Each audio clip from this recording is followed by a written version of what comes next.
Hello student, myself Anshu sir. Dear student, in previous class, पिछली क्लासों में हमने साइदरी क्या होती है, साइदरी की आवश्यकता क्यों पड़ी, संलेख क्या होता है, संलेख में किन किन बातों का उल्लेख किया जाता है और संलेख के अभाव में लागू होने वाले नियम पढ़े थे। और अब हम बात करेंगे साइदरी के प्रकार। वेरी इंपॉर्टेंट है स्टूडेंट, टाइप्स ऑफ पार्टनरशिप, साइदरी के प्रकार। साइदरी कितने प्रकार की होती है? डियर स्टूडेंट, साइदरी को 4 भागों में बांटेंगे। पहला दायित्व के आधार पर, दूसरा समय के आधार पर, तीसरा उद्देश्य के आधार पर और फोर्थ वैधता के आधार पर। पहले हम बात करेंगे दायित्व के आधार पर। डियर स्टूडेंट, दायित्व के आधार पर साइदरी को 2 भागों में बांटेंगे। पहला सीमित साइदरी और दूसरा असीमित साइदरी। सीमित साइदरी क्या होती है? यहाँ पर लिमिटेड पार्टनरशिप, यहाँ पे LLP एक्ट, सीमित साइदरी अधिनियम एप्लीकेबल होता है इसके ऊपर। और सीमित साइदरी क्या होती है? नाम से लग रहा है सीमित है। सीमित साइदरी वह साइदरी होती है जिसमें प्रत्येक साइदर का दायित्व उनके द्वारा लगाई गई पूंजी तक सीमित होता है। कहने का मीन क्या है? मान लीजिए A, B और C 3 पार्टनर है। इन्होंने बिजनेस में 10 लाख इससे लगाया, 10 इससे लगाया और 10 इससे लगाया।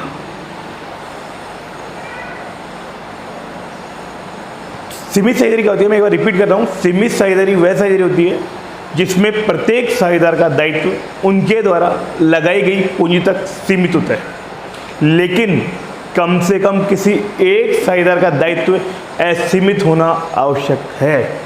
मतलब क्या है कि 3 पार्टनर, पार्टनरशिप कौन सी है? सीमित साझेदारी है, लेकिन मिनिमम एक पार्टनर ऐसा होगा जिसकी लायबिलिटी सीमित नहीं होगी, असीमित होगी।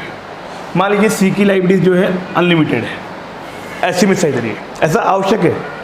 मान लीजिए बिजनेस में लॉस हो गया 36 लाख का। अब लॉस मान लीजिए इक्वल पार्टनर है, तो लॉस कितना आया? 12 लाख, 12 लाख और 12 लाख, 12 लाख, 12 लाख और 12 लाख।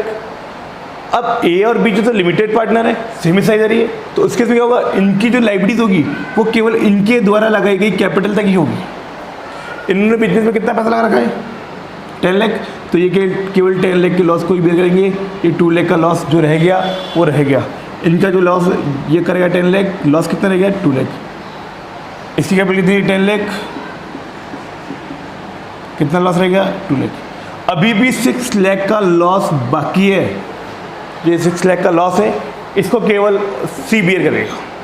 C जो है वो है अनलिमिटेड पार्टनर। C कौन सा है? असीमित साझेदारी है, इस लॉस को केवल यही बेयर करेगा। ये होती है लिमिटेड पार्टनरशिप, सीमित साझेदारी। सीमित साझेदारी वह साझेदारी होती है जिसमें प्रत्येक साझेदार का दायित्व उसके द्वारा लगाई गई पूंजी तक सीमित होता है, लेकिन कम से कम किसी एक साझेदार का दायित्व असीमित होना आवश्यक है। Clear student? असीमित साझेदारी यानी सभी अनलिमिटेड पार्टनर है। असीमित साझेदारी वह साझेदारी होती है जिसमें प्रत्येक साझेदार का दायित्व सामूहिक रूप से और व्यक्तिगत रूप से साझेदारों के प्रति जो लायबिलिटीज होती है, वो लेनदारों के प्रति जो लायबिलिटीज होती है वो असीमित होती है। असीमित साझेदारी वह साझेदारी होती है जिसमें प्रत्येक साझेदार का दायित्व सामूहिक रूप से और व्यक्तिगत रूप से लेनदारों के प्रति असीमित होता है। मतलब क्या है? कैपिटल कितनी इनकी? 30 लाख, लॉस कितना हुआ? 36 लाख, 12 लाख, 12 लाख, 12 लाख। आगे ऐसे में इन्होंने कंबाइंडली तीनों ने मिलकर कितना लॉस बेयर कर लिया? 30 लाख का लॉस बेयर कर लिया। अभी भी लॉस कितना है?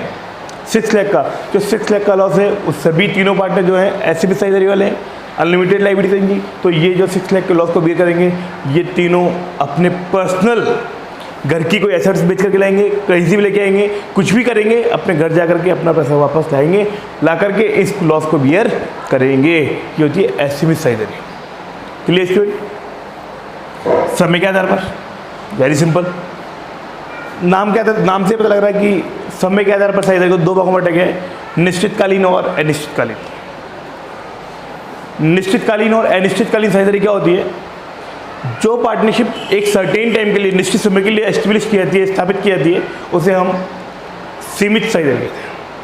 जब कोई साझेदारी निश्चित समय के लिए स्थापित की जाती है उसे हम सीमित साझेदारी कहते हैं। और अनिश्चितकालीन साझेदारी, जब कोई साझेदारी अनिश्चित समय के लिए आज एस्टेब्लिश कर दी, आज स्थापित कर दी, कब तक चलेगी कोई पता नहीं है, तो उसे कहते हैं हम असीमित साझेदारी। Clear student? नाउ उद्देश्य के आधार पर, उद्देश्य के आधार पर साझेदारी को दो भागों में बांटा गया है। पहला ऐच्छिक और विशेष साझेदारी, वेरी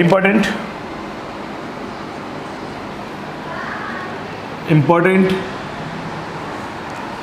उद्देश्य के आधार पर, on the basis of object, object के आधार पर साझेदारी को, पार्टनरशिप को दो भागों में बांटा गया है, ऐच्छिक साझेदारी और विशेष साझेदारी। ऐच्छिक साझेदारी क्या होती है?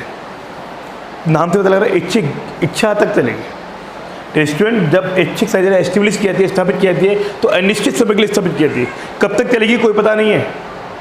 ऐच्छिक साझेदारी वह साझेदारी होती है जो अनिश्चित समय के लिए स्थापित की जाती है, कब तक चलेगी कोई पता नहीं है, जिसे सभी साझेदार आपसी सहमति से या किसी एक साझेदार द्वारा नोटिस जारी करके समाप्त किया जा सकता है। इसे कहते हैं हम ऐच्छिक साझेदारी। ये हमारी इच्छा पर डिपेंड करेगी, कब तक चलेगी कोई पता नहीं है। जब तक हमारी इच्छा होगी तब तक इस पार्टनरशिप को हम रन करेंगे। ऐच्छिक साझेदारी है, जब एस्टेब्लिश होगी तो अनिश्चित समय के लिए होगी, लेकिन सभी साझेदार, जब सभी पार्टनर, तीनों पार्टनर मान लीजिए सब एग्री हो गए क्लोज करना है तो क्लोज कर सकते हैं, या कोई एक पार्टनर भी इसको क्लोज कर सकते हैं। विशेष साझेदारी, विशेष, स्पेशल, विशेष साझेदारी वह साझेदारी होती है जो किसी विशेष उद्देश्य के लिए या विशेष कार्य के लिए स्थापित की जाती है, और विशेष उद्देश्य या कार्य के समाप्त होने के बाद वह साझेदारी स्वतः ही समाप्त हो जाती है। मैंने कहने का मीन क्या है? विशेष ऑब्जेक्ट, मान लीजिए कोई बिल्डिंग है या कोई अपना मेट्रो है, मेट्रो का कॉन्ट्रैक्ट बहुत बड़ा कॉन्ट्रैक्ट था, कोई अकेला कॉन्ट्रैक्टर इस कॉन्ट्रैक्ट को नहीं ले सकता, तो क्या किया, मान लीजिए किन्हीं 5 कॉन्ट्रैक्टर मिलकर के ए, बी या सी, मान लीजिए किन्हीं 3 कॉन्ट्रैक्टर मिलकर के आपस में किया, बोले अपन ब्रिज का निर्माण करेंगे, बोला ठीक है। अब तीनों ने मिलकर काम किया, इन तीनों कॉन्ट्रैक्टर का ऑब्जेक्ट क्या है? इन तीनों कॉन्ट्रैक्टर का जो ऑब्जेक्ट है वो है ब्रिज का निर्माण करना, मेट्रो का निर्माण करना। और जिस दिन मेट्रो का काम इन्होंने जो एस्टेब्लिशन किया है, स्थापित किया है, काय के लिए किया है? मेट्रो को, ब्रिज को बनाने के लिए। और जिस दिन मेट्रो का काम पूरा हो जाएगा, इनकी पार्टनरशिप जो है ऑटोमेटिकली क्या हो जाएगी? डिसॉल्व हो जाएगी। जिस दिन काम पूरा होगा, पैसा आ जाएगा, प्रॉफिट बांट लेंगे, उसके बाद ये अपने अपने रास्ते को चल देंगे। इसे कहते हैं हम विशेष साझेदारी। That is very very important. विशेष साझेदारी वह साझेदारी होती है जो किसी विशेष उद्देश्य या विशेष कार्य के लिए स्थापित की जाती है और इसके समाप्त होने के पश्चात साझेदारी स्वतः ही समाप्त हो जाती है। अब हम बात करेंगे 4th पॉइंट, वैधता के आधार पर। वैधता के आधार पर साझेदारी को 2 भागों में बांटा गया है, एक वैध साझेदारी, दूसरा अवैध साझेदारी, लीगल पार्टनरशिप और इलीगल पार्टनरशिप। वैध साझेदारी क्या होती है? वैध, लीगल है। पार्टनरशिप लीगल कब होगी? जिस साझेदारी में साझेदारी अधिनियम 1932 के नियम, 1932 के नियमों का पालन किया जाता है उसे हम वैध साझेदारी कहते हैं। जिस साझेदारी में साझेदारी अधिनियम 1932 के नियमों का पालन किया जाता है उसे हम वैध साझेदारी कहते हैं, और जिस साझेदारी में साझेदारी अधिनियम 1932 के नियमों का पालन नहीं किया जाता है उसे हम अवैध साझेदारी कहते हैं। पार्टनरशिप एक्ट 1932 के अंतर्गत फर्म रजिस्टर्ड होनी चाहिए, मैंने पहले ही कहा था आपको, और जिसके पार्टनरशिप के अंतर्गत 1932 के रूल्स को फॉलो किया गया है तो पार्टनरशिप क्या होगी? वैध होगी। और जिस साझेदारी में साझेदारी 1932 के नियमों का पालन नहीं होगा उसे हम कहेंगे अवैध साझेदारी। अब हमारा जो इम्पोर्टेंट पॉइंट है, ठीक है, इसके अंदर जो हमारा ये इंपॉर्टेंट था, ये वेरी इंपॉर्टेंट था, ये भी इंपॉर्टेंट है। इसमें सबसे इंपॉर्टेंट पॉइंट है वो ये है जो हम पढ़ने वाले हैं क्या, कि किन किन कंडीशंस में साझेदारी अवैध मानी जाती है। ऐसी कौन कौन सी कंडीशंस होती है जब पार्टनरशिप को इलीगल कर दिया जाता है, उस पर हम डिस्कस करने वाले हैं। अब हमारा जो पॉइंट आने वाला है वो है किन किन परिस्थितियों में साझेदारी अवैध मानी जाती है। तो हम बात करेंगे किन किन परिस्थितियों में साझेदारी अवैध मानी जाती है। वेरी इंपॉर्टेंट, जो स्टूडेंट एग्जाम में कई बार 4 मार्क्स में क्वेश्चन पुटअप हो चुका है। कि ऐसी कौन कौन सी कंडीशन हैं जब पार्टनरशिप को इलीगल मान लिया जाता है, अवैध मान लिया जाता है। हमने बात की थी अभी कि वैधता के आधार पर पार्टनरशिप को दो भागों में बांटा गया है, वैध और अवैध। वैध साझेदारी कौन सी थी जिसमें पार्टनरशिप के रूल्स को फॉलो किया जाता है, और अवैध कौन सी थी जिसमें पार्टनरशिप के 1932 के रूल्स को फॉलो नहीं किया जाता है। तो ये रूल्स हैं हमारे इसके 1932 के, इसको अगर फॉलो नहीं करेंगे हम तो इलीगल होगी। अब क्या क्या कंडीशन है? फर्स्ट कंडीशन, जब साझेदारी संख्या 2 से कम हो जाए। पार्टनरशिप का में लिखा हुआ है कि मिनिमम कितने मेंबर होने चाहिए? 2। अगर 2 से कम मेंबर हो गए तो वो पार्टनरशिप नहीं होगी और उस पार्टनरशिप को इलीगल कर दिया, मान लिया जाएगा।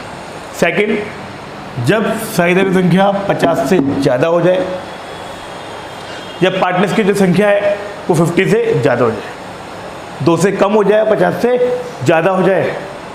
हमने कहा था मिनिमम 2 मेंबर होंगे, मैक्सिमम कितने होंगे? 50। अब 50 से क्रॉस हो जाएगा तो भी क्या होगी? पार्टनरशिप इलीगल हो जाएगी। थर्ड पॉइंट, शत्रु राष्ट्र का नागरिक साझेदारी में सदस्य बन जाए। शत्रु राष्ट्र की हम बात करें, पाकिस्तान, अगर पाकिस्तान का कोई नागरिक है और हमारे यहाँ देश की किसी पार्टनरशिप में क्या बनता है, वो अगर मेंबर बन जाता है तो उस पार्टनरशिप को अगर पता लग जाता है कि ऐसा हुआ है तो उस केस में उसके पास भारत की नागरिकता नहीं है, तो नहीं है तो उस बंदे को वहाँ से तो हटाया जाएगा ही जाएगा। साथ में उस पार्टनरशिप फर्म को, पूरी फर्म को क्या कर दिया जाएगा? इलीगल घोषित कर दिया जाएगा। जब व्यापार का उद्देश्य अवैध हो जाए, जब बिजनेस का ऑब्जेक्टिव चेंज हो जाए, इलीगल हो जाए। हमारी एक मेडिसिन की फैक्ट्री है, हम मेडिसिन बनाते हैं और मेडिसिन के अंदर हम अफीम को यूज़ करते हैं। अफीम अल्कोहल वगैरह यूज़ होता है, आपको मालूम है। अफीम और अल्कोहल को इसको यूज़ किया जाता है। अब हुआ क्या, मेडिसिन बनाना हमारा काम है। हमने क्या किया, जो भी अफीम और अल्कोहल था उसका आधा तो हमने मेडिसिन में यूज़ कर लिया और आधे की हम स्मगलिंग करने लगे। क्या स्मगलिंग करना हमारा ऑब्जेक्ट था? क्या हमारे बिजनेस का ऑब्जेक्ट क्या था? मेडिसिन बनाना। तो हमने क्या किया, उसके स्मगलिंग करना चालू कर दिया। क्यों? कि मेडिसिन में प्रॉफिट कम हो रहा है, स्मगलिंग में प्रॉफिट ज़्यादा हो रहा है। तो उस केस में जब ऐसा पाया जाता है तो उस केस में उस पार्टनरशिप फर्म को इलीगल घोषित कर दिया जाता है, अवैध मान लिया जाता है। और लास्ट पॉइंट, जब साझेदारी का व्यापार लोक नीति व अंतर्राष्ट्रीय नीति के विरुद्ध हो जाए। यानी हम कोई भी फर्म है, उसका काम जो है, उसका जो वर्क है, कार्य जो है, वो लोक नीति और अंतर्राष्ट्रीय नीति के विरुद्ध हो जाए। जैसे आपने सुना होगा कि बीच में कहा गया था ताजमहल का पत्थर, मार्बल जो है वो पीला पड़ता गया। क्या रीज़न था? ये हमारा ताजमहल था, ताजमहल के चारों यमुना नदी के किनारे बना हुआ है, उसके वहाँ साइड में फैक्ट्री लगी हुई थी। पानी इनको मिल जाता था आराम से, ईंटों के भट्टे लगे हुए थे, ईंट बनाने की फैक्ट्री होती है वो लगी हुई थी। अब ईंट जब बनती है तो उससे धुआं निकलता है। जब ईंटों की पकाई की जाती है उससे क्या होता है? चिमनी लगी होती है, चिमनी से धुआं निकलता है। अब जैसे धुआं निकलता था उससे तो कहाँ जाता था? वो ताजमहल की तरफ जाता। जब वो गया तो उससे क्या हुआ, जब मार्बल की कनेक्टिविटी धुएं से हुई तो मार्बल जो था वो पीला पड़ने लगा। बाद में रिसर्च के बाद पता लगा कि इसका रीज़न क्या है, तो पता लगा कि जो मार्बल का पत्थर पीला पड़ा है वो इन की धुआं की वजह से हुआ है। तो उस केस में क्या किया गया, क्योंकि ये जो इन फैक्ट्री से जो विषैली गैस निकल रही थी, इन्होंने कोई गलत काम नहीं किया, लेकिन जो इनसे जो धुआं निकल रही थी वो हमारे देश की धरोहर के लिए नुकसानदायक थी। उस धरोहर को बचाने के लिए, क्योंकि लोक नीति अंतर्राष्ट्रीय नीति के विरुद्ध हो गया वो, तो उस केस में क्या किया गया, इन फैक्ट्रियों को कोर्ट ने अवैध इलीगल घोषित कर दिया गया और इनको यहाँ से हटा करके कहीं और एस्टेब्लिश करने के लिए इनको कह दिया गया। ये थे हमारे निम्न परिस्थिति में साझेदारी अवैध मानी जाती है। हमने 5 पॉइंट में बात की कि कौन कौन सी कंडीशन है जब पार्टनरशिप इलीगल मानी जाएगी। पहला, जब साझेदारी की संख्या 2 से कम हो जाए, जब साझेदारी की संख्या 50 से अधिक हो जाए, जब शत्रु राष्ट्र का नागरिक साझेदारी में सदस्य बन जाए, जब व्यापार का उद्देश्य अवैध हो जाए, और लास्ट जब साझेदारी का व्यापार लोक नीति व अंतर्राष्ट्रीय नीति के विरुद्ध हो जाए तो भी साझेदारी क्या मानी जाएगी, अवैध मानी जाएगी। Clear student? अब हम बात करेंगे लाभ हानि नियोजन खाता, P&L appropriation account. Dear student, P&L appropriation account आपने 11th क्लास में पढ़ा था कि P&L एप्रोप्रिएशन अकाउंट, लेकिन इसके बारे में हमने स्टडी नहीं की थी। हमने पॉइंट पढ़ा था कि एक अकाउंट P&L एप्रोप्रिएशन होता है, लेकिन हमारे 11th क्लास में सिलेबस में नहीं था। P&L अप्रोप्रिएशन अकाउंट क्या होता है? देखिए डियर स्टूडेंट, पहले बनता है ट्रेडिंग अकाउंट, मालूम है आप लोगों को, फिर बनता है P&L अकाउंट, और उसके बाद बनाते हैं हम बैलेंस शीट। इसके बीच में एक अकाउंट और बनता है dear student, P&L appropriation account. ये क्या होता है? हमने 11th में क्यों नहीं पढ़ा था? डियर स्टूडेंट, 11th में हमने पढ़ा था सोल प्रॉपर्टी बिजनेस के बारे में, एकांकी व्यापार जिसका मालिक एक व्यक्ति होता है, और जिस व्यापार का मालिक एक व्यक्ति होता है वहाँ कभी भी P&L अप्रोप्रिएशन अकाउंट नहीं बनता है। P&L अप्रोप्रिएशन अकाउंट वही बनेगा जहाँ पर ऑनर जो होंगे वो एक से ज़्यादा होंगे। अब एक से ज़्यादा होंगे मतलब पार्टनरशिप में मिनिमम 2 मेंबर है। तो इस अकाउंट का मतलब क्या है? इस अकाउंट का मतलब यही है कि जो ट्रेडिंग अकाउंट बनता है, P&L बनता है, वो रहेगा। P&L से क्या था? हमारा नेट प्रॉफिट। अब जो नेट प्रॉफिट होता है किसका होता है? मालिक का। अब लेकिन वहाँ तो मालिक एक ही था, पूरा प्रॉफिट उसका था। यहाँ मालिक 2 है, 3 है, 50 है, कितने हैं, जितने भी होंगे, जो भी प्रॉफिट होगा उस प्रॉफिट को आपस में डिस्ट्रीब्यूट करेंगे। उस प्रॉफिट को डिस्ट्रीब्यूट करने के लिए हम जो अकाउंट बनाते हैं उसे कहते हैं हम P&L अप्रोप्रिएशन अकाउंट। और इस अकाउंट में केवल और केवल पार्टनर्स की ही बात की जाएगी। इस अकाउंट के अंदर केवल और केवल पार्टनर्स की ही बात की जाएगी। पार्टनर्स को कितना हमने इंटरेस्ट दिया है, कितना हमने सैलरी दिया है, कितना बोनस दिया है, इसी की बात की जाएगी। इस अकाउंट में और कोई खर्चा नहीं आएगा। P&L अप्रोप्रिएशन अकाउंट, देखिए P&L अप्रोप्रिएशन अकाउंट क्या होता है? साझेदारों के मध्य लाभों व हानियों का बंटवारा करने के लिए जो खाता बनाया जाता है उसे हम लाभ हानि नियोजन खाता कहते हैं। यानी पार्टनर्स के बीच में प्रॉफिट और लॉस का डिस्ट्रीब्यूशन करने के लिए हम जो अकाउंट प्रिपेयर करते हैं उसे कहते हैं हम P&L अप्रोप्रिएशन अकाउंट। अब P&L अप्रोप्रिएशन अकाउंट बनता कैसे है उसके बारे में हम बात करेंगे। देखिए student, P&L appropriation account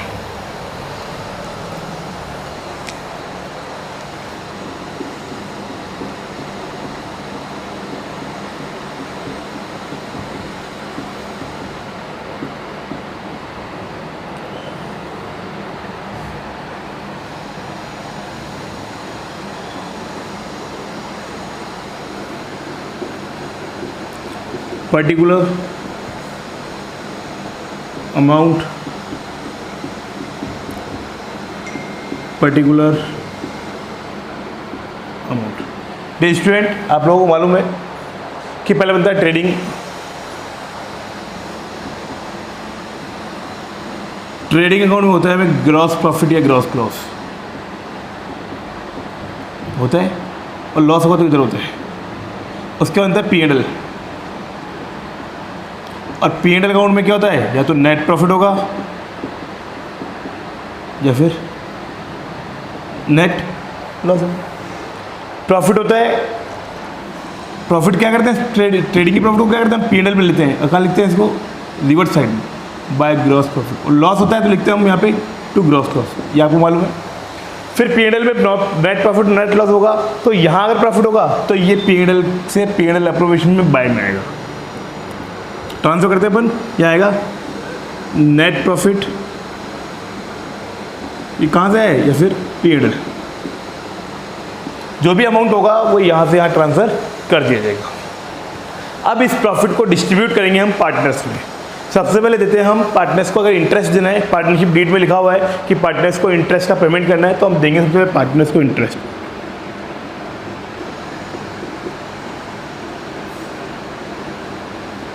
to interest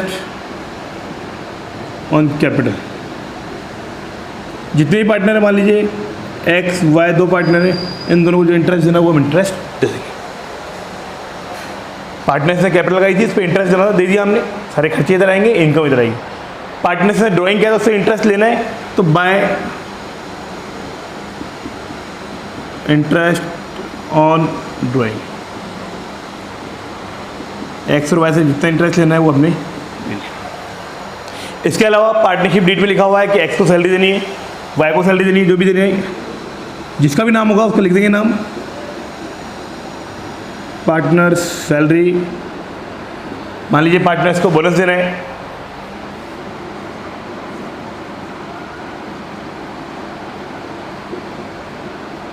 partners को बोनस देना था, बोनस दे दिया। टू टू पार्टनर्स कमीशन देना था, कमीशन दे दिया। टू पार्टनर्स रेमुनरेशन देना था, ये रेमुनरेशन दे दिया। पार्टनर्स को रेमुनरेशन देना था, पार्टनर्स रेमुनरेशन दे दिया। बेसिक पेड एप्रोप्रिएशन ओनली बात करें पार्टनर्स को इंटरेस्ट कैपिटल देना था, सैलरी देना है, बोनस देना है, कमीशन देना है, रेमुनरेशन देना है, ड्राइंग पे इंटरेस्ट चार्ज करना है, वो दे दिया हमने।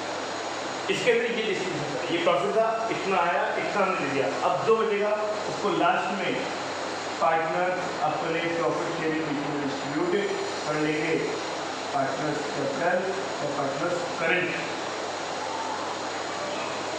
जो भी होगा, जो भी अकाउंट होगा उसमें एक तरह के पार्टनर्स डिस्ट्रीब्यूट कर लेंगे। 100 रुपये जो भी पार्टनर होंगे ऑपरेशन डिस्ट्रीब्यूट।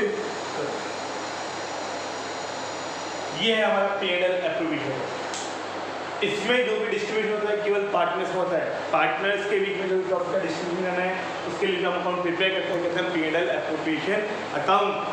लेकिन इसमें दो चीज़ नहीं आती। पेडल एप्रोप्रिएशन अकाउंट में हम दो चीज़ों को इंक्लूड नहीं करते। अगर हमने किसी पार्टनर्स को रेंट का पेमेंट किया या फिर पार्टनर्स को इंटरेस्ट ऑन लोन का पेमेंट किया,